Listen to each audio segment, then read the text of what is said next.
Hei alle sammen, velkommen til min neste videoen.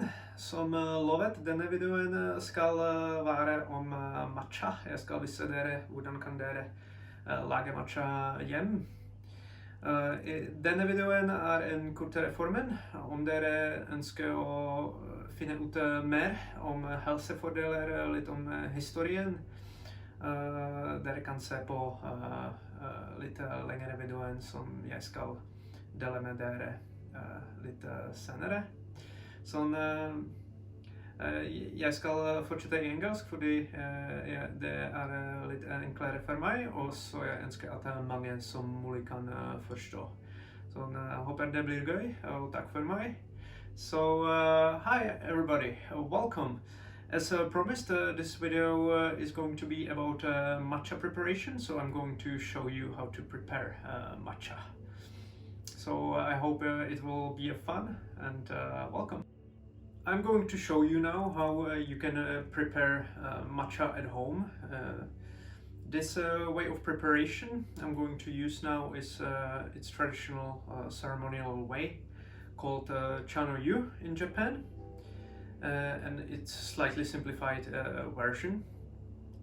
So for this way of preparation of a ceremonial grade of matcha, preferably in bio quality to keep all the health benefits, you will need water temperature between 65 to 80 degrees. No need to be any precise. Sometimes we have to use lower water temperature in many kinds of teas to prevent to infuse way too many tannins and way to get a way too bitter taste profile.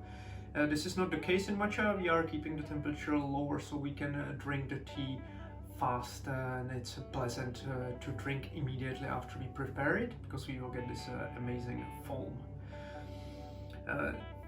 There is no way that we will infuse more of tannins or anything, because we are drinking powdered leaves, and they are very high quality.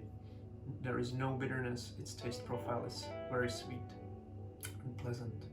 So I have here a little bit of cold water that I will mix up with hot, and I will get approximately slightly below 80 degrees. What do you need for preparation of matcha in its traditional way? You can buy simply a set on the internet. For the preparation, you necessarily need a larger bowl, a smaller bowl, or a larger cup called in Japanese chawan.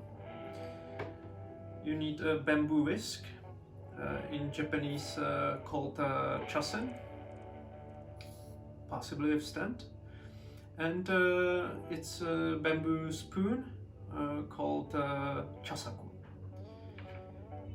I bought these three things as a set. It was not very pricey, and it's very handy. You will also need some other bowl for excessive water, and cloth.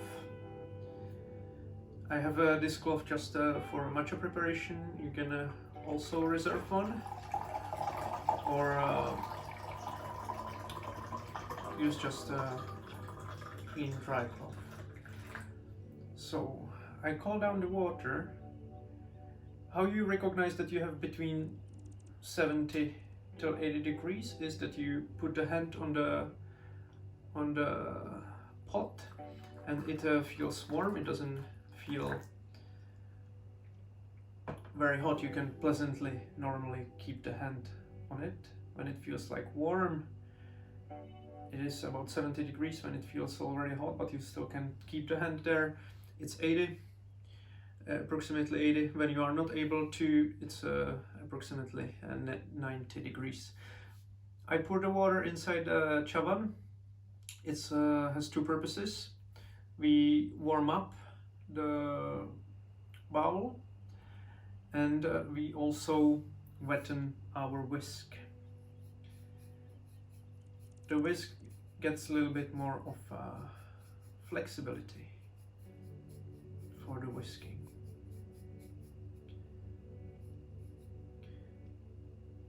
We are warming up the bowl, so it is not, the tea doesn't lose way too many temperature. When the material absorbs the temperature, you pour the water away, and very important step is that you dry up chawan. The purpose of drying it up is that the matcha powder doesn't stick to its surface. Then you dose 2 full scoops of matcha. Spoons chasaku.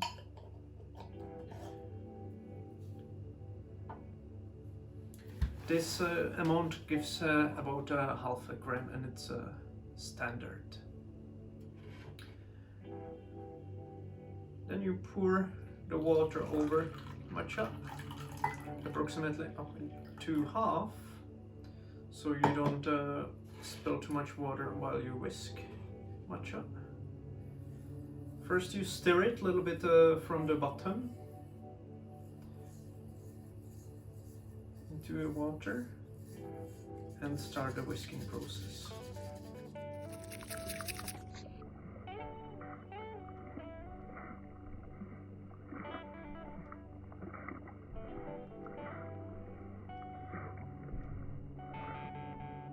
When you are cooling down the water, you should be maybe a little bit careful so you don't have the water way colder than 65 degrees. Then it might be a little bit difficult to get the foam or froth. That's why we whisk the tea now. The foam is very much enjoyable. It just enhances the whole drinking. You can whisk the tea like I do with chasen, or if you don't want to use a traditional way of preparation, which is absolutely understandable. I find it aesthetic and funny and nice. But you can also buy this electric whisk, milk whisk, in Class Olson or other shop. Then you are beautifully whisking the matcha. It's simply just in the front and in the back.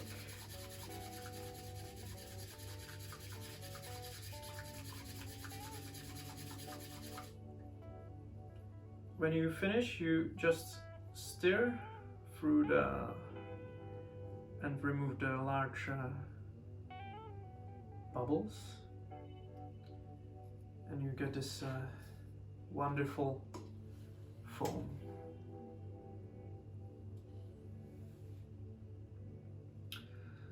So then you're ready to drink your matcha. I really love it. I drink matcha basically every day, every morning. It just gives me all these benefits I talked about. Energy for the day, great mood.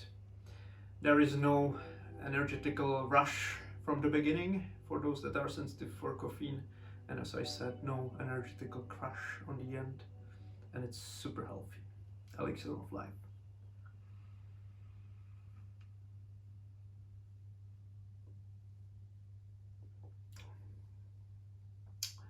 Its smell, it's a little bit floral, and its taste is very sweet with floral hints.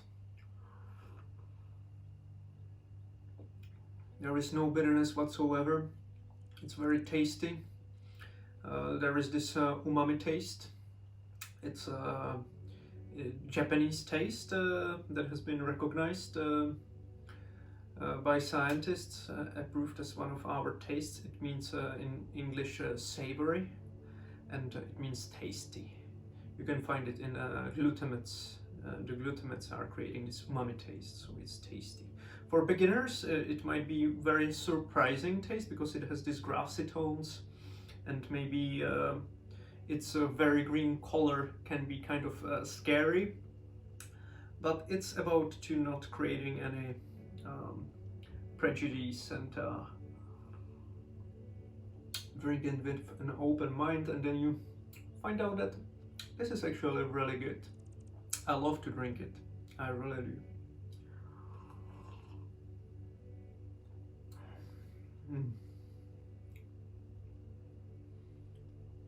Wonderful. There is no bitterness whatsoever. If you want to prepare your matcha latte, use low grade, culinary grade of matcha. You put some sugar in, thick milk, skim with the milk skimmer. Very easy. Wonderful. After you finish drinking of your matcha, you use the water that you poured away from preheating to wash the bowl. Wash the whisk from the green matcha.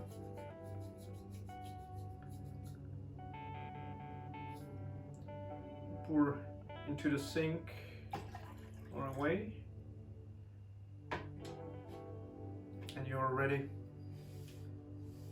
for next time. As you can see, it's very simple and quick. I hope you enjoyed the video, found it useful. If you have any kinds of questions, put them in the comments. Subscribe, feel free to share, and thank you for watching, and have a lovely day. See you next time. Bye.